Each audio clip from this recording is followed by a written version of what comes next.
Hello friends, आज मैं चौंकाने वाला विषय आपके पास लाया हूँ कि भगवान बुद्ध के शरीर में 32 महापुरुषों के लक्षण थे।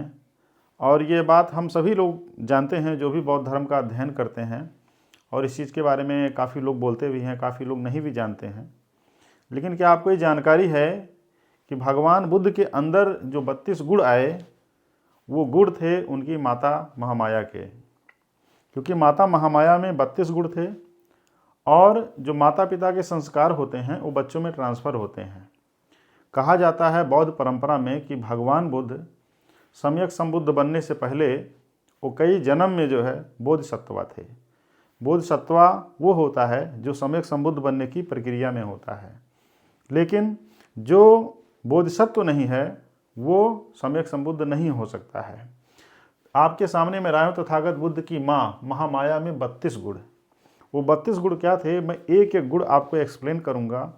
आपको प्राउड होगा माता महामाया के चरित्र चित्रण पर कि उनकी महानता का जो स्तर था दुनिया में शायद ही किसी माँ में हो या शायद ही किसी स्त्री में हो।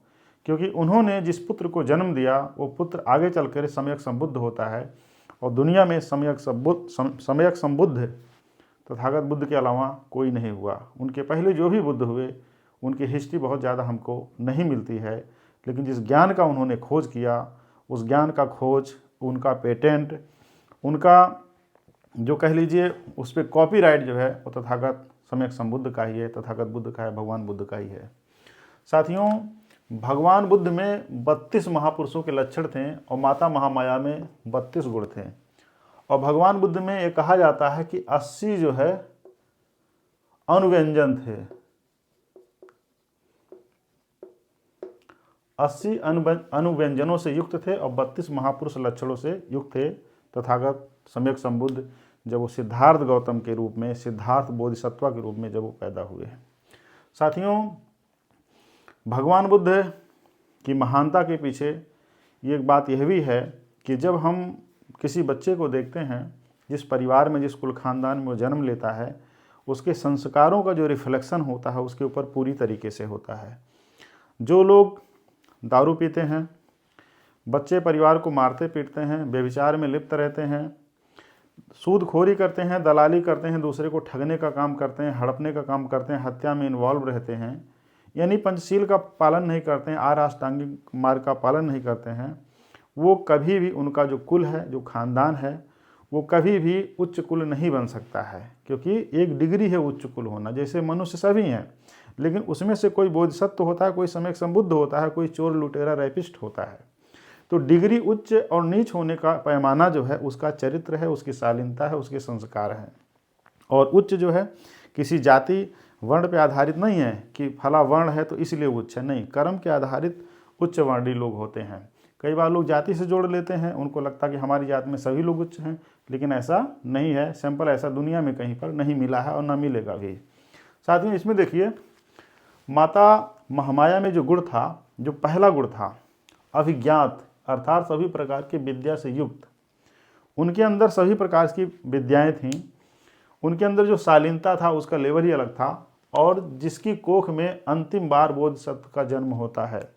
ये बौद्ध दर्शन, बौद्ध परंपरा इसको बिलीव करता है, इसको मानता है कि जो सम्यक संबुद्ध को जन्म देगा, यानी ऐसे बोधिसत्व को जन्म देगा जो सम्यक संबुद्ध होगा, सम्यक संबुद्ध उस माँ की कोख से अंतिम बार जन्म लेगा, उसके बाद उसका जन्म नहीं होता है, वो जन्म के बंधनों से मुक्त हो जाता है।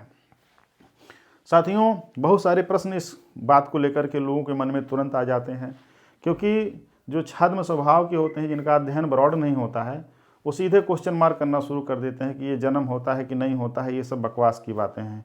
लेकिन जब आप दर्शन की प्रॉपर प्रक्रिया में जाएंगे तो आप देखेंगे एनर्जी कभी नहीं मरती है। ये विज्ञान ने भी इसको सिद्ध किया है, एनर्जी अपना रूप ट्रांसफॉर्म करती रहती है। साथियों, द्रव्य आयतन जो बौद्ध धर्म में है, प्रतीत समुत्पाद वगैरह, कभी हम डिटेल में उस पर वीडियो बना के आपको समझाएंगे। ये वीडियो का विषय आज दूसरा है, तो इस पर थोड़ा सा ध्यान दीजिए आप लोग जो है। और थोड़ा सा वीडियो में आप धैर्य अगर बनाएंगे तो बहुत बारीकी से माता महामाया के चरित्र चित्रण को आप समझेंगे। थोड़ा सा आपका समय चाहिए, ज़्यादा नहीं। बाकी आप लोग रील देख करके समय तो बिताते रहते हैं इधर उधर। तो मैं रील वाला नहीं हूँ, ना ही मैं यूट्यूबर हूँ, मैं प्रोफेसर हूँ, और आप लोगों को बौद्धिज्म का ज्ञान बहुत ही माइन्यूट लेवल पे पहुंचाना चाहता हूं। खैर साथियों, आगे देखिए, आखिरी बार जन्म होता है बोधिसत्व का, और आखिरी बार जन्म हुआ माता महामाया की कोख से सिद्धार्थ बोधिसत्व का, जो सम्यक संबुद्ध हुए उरुवेला ग्राम में। अभिलक्षित सभी प्रकार के कला चयुर, मतलब इसका मतलब होता है कि जो कलाएं होती हैं, जो आर्ट होता है, उसमें बहुत सारी कलाएं ऐसी होती हैं जिसमें माता महामाया को महारत हासिल थी। अच्छी द्रोपचार यानी निर्दोष आचरण वाली, मतलब उनके अंदर कोई ऐसा आचरण नहीं था जिनकी वजह से लोगों को ये लगे कि इन्होंने मेरा नुकसान किया। मतलब वो दोष रहित थी, निर्दोष थी पूरी तरीके से, यानी सभ्य और शालीन थी। जाति संपन्न उच्च जाति, ये लोग आप लोग पढ़ रहे होंगे स्क्रीन पे और मन में सवाल होगा कि ये जाति पात क्या होता है। बौद्ध धर्म में जाति का मतलब जन्म होता है। जाति पे दुखा, मरा पे दुखा, ये सब आता है। तो जाति का मतलब होता है जैसे हम सभी मनुष्य हैं, जैसे कुल खानदान है आपका 7-8 पीढ़ियों से चला रहा, उसके पहले से चला रहा, दूसरे कबीलाई समाज रहा, भारत में अलग अलग ग्रुप रहे हैं, इसलिए कोई मंगोलाइट तरह के दिखता है, कोई अफ्रीकन की तरह दिखता है, कोई इंडियंस की तरह दिखता है, कोई ऑस्ट्रेलिया की तरह दिखता है, कोई रेड इंडियन दिखता है, कोई बुशमैन की तरह दिखता है, कोई पिग्मी की तरह दिखता है, कोई भूटिया की तरह दिखता है, कोई अन्य समुदाय की तरह दिखता है, और सबके जो शारीरिक बनावट है अलग अलग तरीके से होते हैं। लेकिन हम हैं होमोसैपियंस ग्रुप के, साइंस की भाषा में अगर देखा जाए तो जो उच्च जाति का मतलब ये होता है कि एक परिवार, खानदान जो कई पीढ़ी से जो है, जहाँ तक नॉन हिस्ट्री है वहाँ तक उसके परिवार के संस्कार अच्छे रहे हैं, परिवार दान करता रहा है, धर्म करता रहा है, लोगों की भलाई करता रहा है, कभी चोरी, हत्या, बलात्कार इत्यादि में लिप्त नहीं रहा है, उसके संस्कार अच्छे रहे हैं, हमेशा शिक्षा देने का काम किया, समाज को हमेशा आगे बढ़ाने का काम किया। ऐसे परिवारों को उच्च कुल कहा जाता है, या उच्च जाति कहा जाता है, या उच्च कुल में जन्म लिया हुआ व्यक्ति कहा जाता है। जिनके परिवार में लगातार माता पिता में बहुत सारे लोग चोर उचक्के रहें, लोग हत्याएं करते रहें, लोगों को लूटते रहें, सूदखोरी करते रहें, शोषण करते रहें, ज़मींदारी की तरह ट्रीट करते रहें जो है, और लोगों को अनायास मारते पीटते रहें, शोषण करते रहें, उनको निम्न कुल कहा जाता है। ऐसे लोग कभी भी अच्छे परिवार में अच्छे बच्चे को जन्म नहीं दे सकते हैं।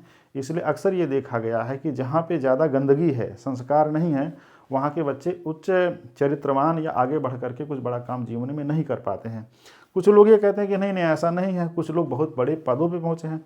पद पे पहुँचने के बाद वही शोषण दमन करना, वही चीज़ें करना, जज बन करके पैसा लेकर न्याय को इधर से उधर करना, विक्टिम के साथ ना रह करके पैसा देने वालों के साथ चला जाना, और फिर ये कहना जज था लेकिन अच्छे खानदान में संस्कार अच्छे थे इसलिए जज बना, महान है। जज, प्राइम मिनिस्टर, नेता, अभिनेता या धनवान बनना महान होने की परिभाषा नहीं है, और ना उच्च कुल या उच्च जाति होने की परिभाषा। उच्च जाति होने की परिभाषा यही है कि उसके संस्कार, आचार विचार समाज में कितना रहे, सोशल वेलफेयर में उसने कितना कंट्रीब्यूट किया, कितना काम किया।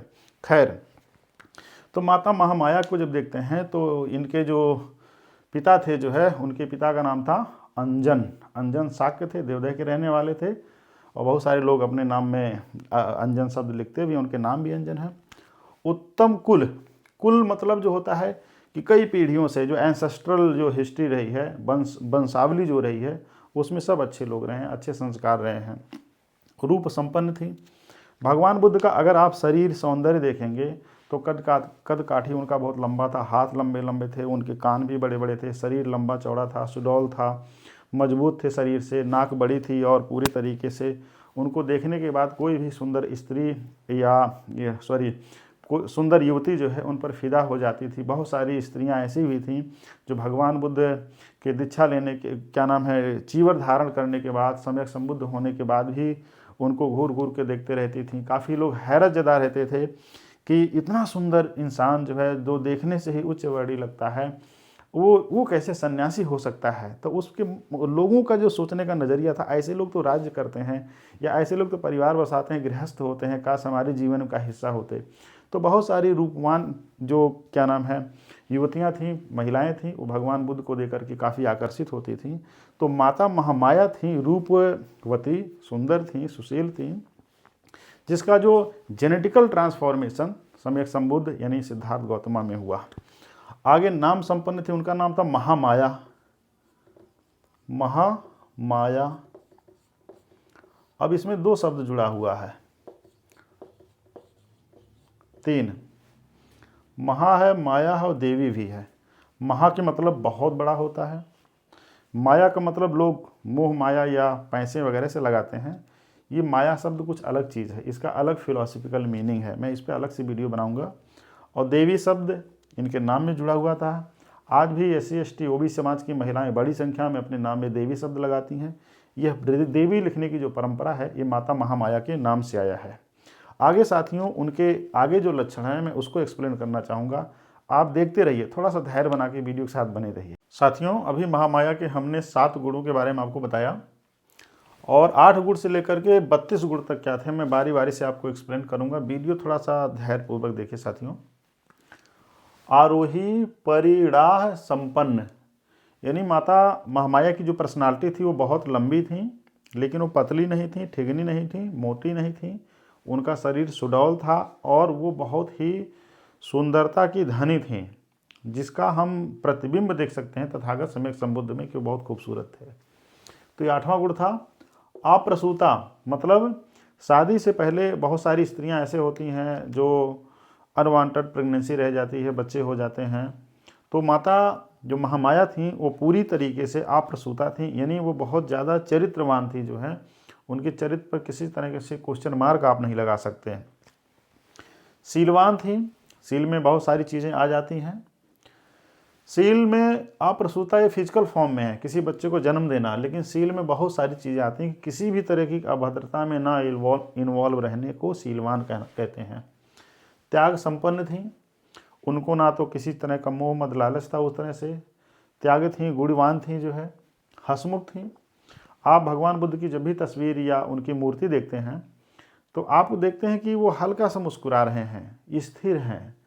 कई लोग उनको मुस्कुराते हुए देखते हैं, कई लोग उनको स्थिर भाव में देखते हैं। ये बुद्धत्व की अवस्था है। माता महामाया में वो गुण जो थे वो दिखाई पड़ते हैं उनके चरित्र में। प्रदक्षिणा, यानी सबके साथ समभाव के साथ रहना, सबके साथ मिलजुल करके रहना, सबको बराबरी की तरह ट्रीट करना, किसी को छोटा नहीं समझना, किसी को बड़ा नहीं समझना। यानी जिसकी माँ इतनी महान हो उसके पुत्र या पुत्री की महानता का आप अंदाज़ा लगाइए। अस्पष्टवादी थी, यानी किसी भी तरह का लाग लपेट करके किसी को झांसे में रखने वाली बात वो नहीं कहती थी, ये उनकी खासियत थी। विनीत थी, यानी कि हम्बल थी, विनम्र थी जो है। और विनम्रता में एक आकर्षण होता है। विनम्रता एक साइलेंट आकर्षण है। आप किसी व्यक्ति को विनम्र देखते हैं तो आप मन ही मन खुद ही सहज होने लगते हैं। भगवान बुद्ध में विनम्रता की पराकाष्ठा थी। अंगुलीमाल जो है इतना खूंखार था, लेकिन जब भगवान बुद्ध को देखता है, सम्यक संबुद्ध को देखता है, तो वो ठहरने लगता है अंदर अंदर। उसकी जो आक्रांता वो शांत होने लगती है। जैसे आग है, जलती बहुत तेज है, जलाती है, लेकिन पानी को देख करके आग का टेम्परामेंट डाउन होने लगता है। जैसे हम उसमें पानी फेंक देते हैं आग बुझ जाती है। तो विनम्रता जो है ना वो पानी की तरह होता है। क्रोध आग की तरह होता है। विशारद, यानी भय से रहित थी, उनको किसी भी तरह का डर भय नहीं था। क्योंकि जो ऐसे विद्वानों को जन्म देने वाली माँ हो, ऐसे कहते हैं शेरनी शेर को जन्म देती है और शेरनी किसी से डरती नहीं है। ये मनुष्य या जीव जंतुओं की एक स्वाभाविक प्रक्रिया है। जो नहीं डरते हैं उनकी संतानें भी निडर पैदा होती हैं। ऐसा माना जाता है कि उनके संस्कार का उन पर बेहद असर पड़ता है। बहुश्रुत थी वो। बहुश्रुत का मतलब अपनी अपनी ना हाँकना, सबको सुनना, अपनी बातें कहना, मतलब सब समावेशी तरीके से समाज में रहना। अक्सर लोग जो ज़्यादा बोलते हैं उनके साथ समस्या होती है, किसी और को सुनना नहीं चाहते हैं। और समस्या वहीं खड़ी हो जाती है जब अगले लोग कहते हैं कि अगला व्यक्ति तो बहुत बोलता है लेकिन हमको नहीं सुनता है। इसलिए बोलना गलत बात नहीं है, लेकिन अगले को सुन करके अपनी बात रखना, फिर दोनों की बातों को कंक्लूजन निकालना या दोनों की बात को बराबर सुनना किसी समस्या के हल की तरफ ले जाता है। लेकिन जहाँ पे एक ज़्यादा बोले दूसरे को ना बोलने दे, एक समस्या को एड्रेस करना चाहे दूसरे को ना एसोसिएट करे, तो समस्या वहाँ जन्म लेती है। तो माता महामाया में ये जो गुण था बहुश्रुत का, ये बहुत बड़ा गुण था उनके अंदर। विद्वान थे। विद्वान आप समझ ही सकते हैं कि विद्वान का मतलब ये होता है जो थ्योरेटिकल और प्रैक्टिकल दोनों नॉलेज को जाने, यानी व्यवहारिक नॉलेज और सैद्धांतिक नॉलेज की जिनको जानकारी है उसी को विद्वान कहा जाता है। जो सिर्फ थ्योरेटिकल विद्वान होता है, सैद्धांतिक विद्वान होता है, लेकिन अगर वो चीज़ों को ज़मीनी सतह पर जा करके अनुभव नहीं करता है या अनुभव से उसका सिद्धांत मैच नहीं करता है, तो अधूरा ज्ञानी कहा जाता है। तो माता महामाया में विद्वता थी जो थ्योरेटिकल और प्रैक्टिकल दोनों थी। असट थी। असट का मतलब होता है पुण्य आत्मा। पूर्ण आत्मा का मतलब आप ऐसे कह सकते हैं कि जो व्यक्ति बहुत ज़्यादा शीलवान, सदाचारी हो, गुणी हो, संपन्न हो और लेस मात्र भी नाम का उसके चरित्र में दोष ना हो, मतलब वो पूरी तरीके से जो है, आप जिसको कहें कि 24 कैरेट सोना है, 100% जो है डायमंड है, ये उस तरह के डिफिनेशन में आता है। इसका आत्मा परमात्मा के सेंस में इसका मीनिंग नहीं लगाएं आप जो है। अमायाविनी। अमायाविनी का मतलब ये होता है कि जो मायावी होता है, मायावी अमायाविनी जो है, उसका मतलब ये होता है कि किसी भी को किसी भी तरीके से, किसी तरीके से झांसे में ना लाना। किसी चीज़ का हमेशा सा, जैसे चाकू का काम है सब्जी काटना और चाकू का काम है गला भी काटना, तो माया अमायाविनी का संदर्भ आप ऐसे ही लगा सकते हैं कि अपने टैलेंट का मिसयूज ना करना किसी भी संदर्भ में। आक्रोधना का मतलब क्रोध ना करने वाली, वैसे हिंदी में आ के माने ना होता है, आ के माने ना होता है।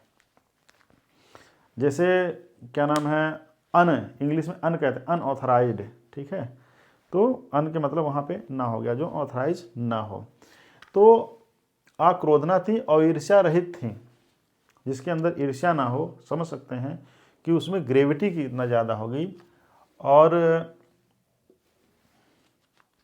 कृपणता रहित थे, मतलब किसी भी तरह से किसी को किसी तरह के झांसे में दे करके अपने काम को निकलवा लेना और उसका काम ना करना, चालाकी से परिपूर्ण होना, बहुत ज़्यादा कुटिल होना, कृपण होना उनके स्वभाव में नहीं था। ये महामाया के सबसे बड़ी विशेषता थी। इसके अलावा साथियों हम देखते हैं कि चंचल, चंचल का ना होना, आ के माने ना होना, चंचल नहीं थी, स्थिर थी। कई बार आप देखते होंगे कि आपके आसपास बहुत सारे चंचल लोग हैं, चंचल औरतें हैं, लड़कियां भी हैं, लड़के भी हैं, और आजीवन उनमें चंचलता दिखाई पड़ता है, वो स्थिर नहीं है। और जहाँ स्थिरता नहीं है ना, वहाँ पे ज्ञान नहीं आ सकता है, वहाँ ठहराव नहीं आ सकता। और जब तक व्यक्ति ठहरता नहीं है तब तक वह एक निष्कर्ष पर, एक सदाचारी वाला जीवन और एक महान खोज की तरफ आगे नहीं बढ़ पाता है। क्योंकि जहाँ चंचलता होगी वहाँ एकाग्रता नहीं होगी, और जहाँ एकाग्रता नहीं होगी वहाँ खोज नहीं होगी। खोज के लिए एकाग्र होना जरूरी है, और एकाग्र रहने के लिए अचंचल होना जरूरी है, यानी चंचल ना होना ज़रूरी है।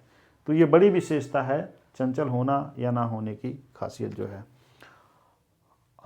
अपचल चित्त की चंचलता से रहित, मतलब कहते हैं कि एक तो शरीर चंचल है, किसी को मार देना, पीट देना, किसी को नुकसान पहुंचा देना। एक मन का, जैसे शरीर शांत है ऐसे, लेकिन मन में इतनी गंदगी भरी हुई है कि मन क्राइम कर रहा है। मन कह रहा है किसका धन पाएं, किसका लूट लें, किसको देखें, किसको छीन लें, झपट लें, किन दोनों लोगों को लड़ा दें, कहाँ पे विवाद क्रिएट कर दें, कहाँ विवाद करके धीरे से निकल जाएं।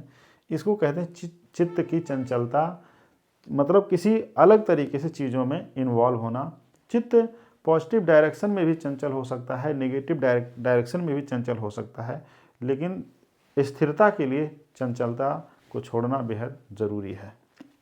आमुखर होना, बहुत ज़्यादा बोलना, कहते हैं कि कम बोलना सोने की तरह है और ज़्यादा बोलना जो है कोयले की तरह है।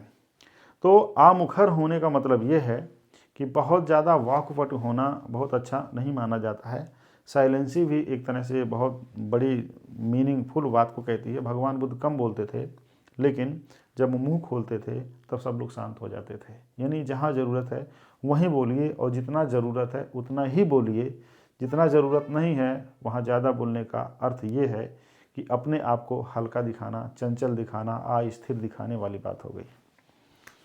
सहिष्णु तथा सौरभ्य, कहते हैं टॉलरेंस जिसके अंदर है, सहनशीलता जिसके अंदर है, सौरभ्य जिसके अंदर है, वो पर्सन जीवन में बड़ा कर जाएगा। क्योंकि जब भी हालात खराब होते हैं, आपको जो है आपका सहिष्णु स्वभाव ही आपको आगे ले जाता है।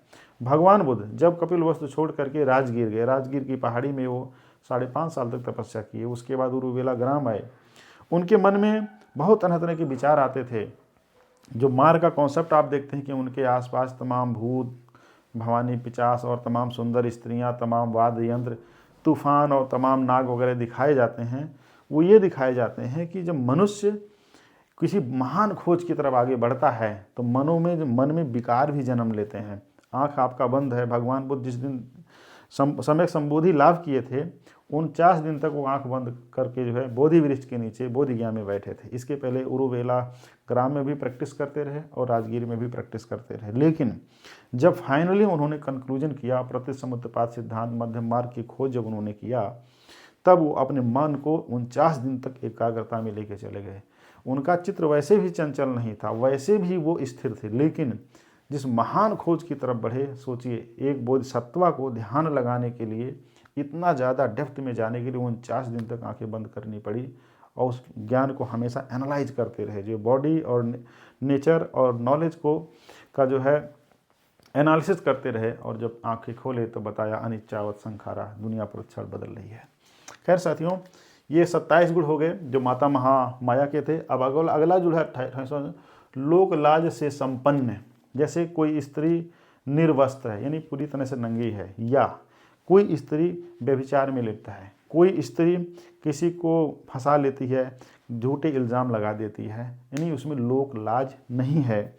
माता महामाया के अंदर ये ग्रेटनेस थी, ये उनकी बहुत बड़ी महानता थी कि उनको लोक लाज मतलब क्या होता है, शील सदाचार से इतना युक्त थी कि उनके चरित्र में लेस मात्र का भी सवाल या निशान कोई नहीं लगा सकता था। राग द्वेष मोह रहित, भगवान बुद्ध ने राग द्वेष मोह इस पे बहुत कुछ बातें किया है, इसलिए उन्होंने कहा भी है कि हमको समता भाव में रहते हुए हमें मैत्री की बात करनी है, करुणा की बात करनी है, मुदिता की बात करनी है। तो माता महामाया में ये सब गुण दिखाई पड़ रहे हैं। ये सारे गुण जो हैं बोधिसत्वा के गुण हैं। अगर माता महामाया को बोधिसत्वा कहा जाए तो बिल्कुल भी गलत नहीं है, क्योंकि ये सारे गुण बोधिसत्वा के ही गुण हैं। मात्रगामा, साथियों इस डिक्शनरी में हमारे एक मित्र हैं सूरज कुमार बौद्ध जी, उन्होंने मुझसे एक बार पूछा, तो मैंने बाबा साहब की डिक्शनरी जब खोजी वॉल्यूम नंबर 16, तो मात्रगामा का मतलब उसमें दिखा माँ और गांव की माँ। लेकिन साथियों मात्रगामा का वो अर्थ नहीं है। मात्रगामा का अर्थ है स्वाभाविक दोषों से रहित, यानी आम जनमानस जो लोग दोष करते हैं, जो गलत कृत्यों में लिप्त होते हैं, यानी आम जनजीवन मानस में जो बुराइयां हैं, जो लोक जीवन आम मनुष्य जो करता है, लेमैन जो गलती करता है, उस गलती को ना करना, ये मात्रगामा का एक्चुअल मीनिंग है। साथियों जो है, जब बौद्ध दर्शन आप पढ़ेंगे, पारी डिक्शनरी पे बहुत काम करने की ज़रूरत है। तो ये जो है मात्रगामा का ये अर्थ है पवित्रता, मन तन धन से पवित्र रहना। आप समझ सकते हैं पवित्र का अर्थ क्या है, कि शारीरिक रूप से भी स्वच्छ रहना और मानसिक रूप से भी स्वच्छ रहना, यानी लेस मात्र का भी किसी तरह की कमी ना होना। ये माता महामाया के गुण थे।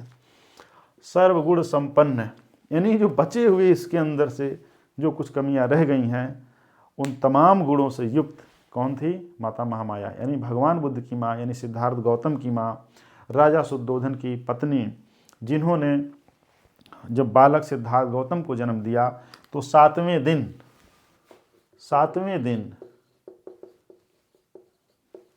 उनका निर्वाण हो गया, उनका परिनिर्वाण हो गया। माता महामाया जब बालक सिद्धार्थ गौतम को जन्म देती हैं तो सातवें दिन उनका परिनिर्वाण हो जाता है। भगवान, इनके अलावा उनके और तमाम जो विशेषताएं थीं उस पर भी मैं एक अलग वीडियो बनाऊंगा। और साथियों, भगवान बुद्ध को जो जन्म देती हैं जब वो समय क्या रहता है, घड़ी क्या रहती है, महीना क्या रहता है, आषाढ़ का महीना था। और उनका जो जन्म देने की जो पूरी प्रक्रिया है कि लुम्बिनी में कैसे जाती हैं, फिर लुम्बिनी से कैसे वापस आती हैं, फिर वो पूरी प्रक्रिया पे भगवान बुद्ध के जन्म पर, यानी सिद्धार्थ गौतम के जन्म पर मैं एक अलग सी वीडियो आपको बनाऊंगा। अभी मैंने एक वीडियो आपके सामने रखा कि भगवान बुद्ध की जो वंशावली है उस पर आपको वीडियो बना के दिखाया। अब यह वीडियो मैं बना रहा हूँ माता महामाया का चरित्र चित्रण। इसके बाद मैं वीडियो बनाऊंगा राजा शुद्धोधन का चरित्र चित्रण। तो माता और पिता का चरित्र चित्रण के बाद मैं सिद्धार्थ गौतम के जन्म पे बताऊंगा, और बहुत ही ठोस प्रमाण के साथ बनाऊंगा। साथियों, कुछ लोग साथियों के मन में सवाल ये आ रहा होगा कि ये सारी चीज़ें आपको कहाँ से मिली, इसका एविडेंस या प्रूफ क्या है। तो साथियों, ये हमने कई किताबों से लिया है, लेकिन अगर आप अध्ययन करना चाहते हैं तो आप ललित विस्तर का अध्ययन कर सकते हैं। ललित विस्तर। भिक्षु शांत रक्षित शास्त्री ने इसका अनुवाद किया है और ये ईसा के आसपास लिखी गई किताब है और ये किताब जो है भगवान बुद्ध के जीवन दर्शन को बहुत बढ़िया से व्याख्यायित करती है। साथियों, अभी इतना ही, फिर हम आपसे मिलेंगे। इस वीडियो को ज़्यादा से ज़्यादा शेयर कीजिए, क्योंकि जो लोग बौद्ध धर्म का प्रचार प्रसार में लगे हुए हैं और जो लोग पाली साहित्य नेट JRF की तैयारी भी कर रहे हैं और प्रवक्ता की भी तैयारी कर रहे हैं या टीचिंग कर रहे हैं, बुद्धिस्ट फिलॉसफी पे अध्ययन करते हैं कहीं यूनिवर्सिटी कॉलेज वगैरह में, उनके लिए वीडियो बहुत ही ज़्यादा फ़ायदेमंद है। आप वीडियो देखते रहिए, शेयर कीजिए, इतना ही आपका सहयोग चाहिए। फिर मिलते हैं। नमो बुद्धाय।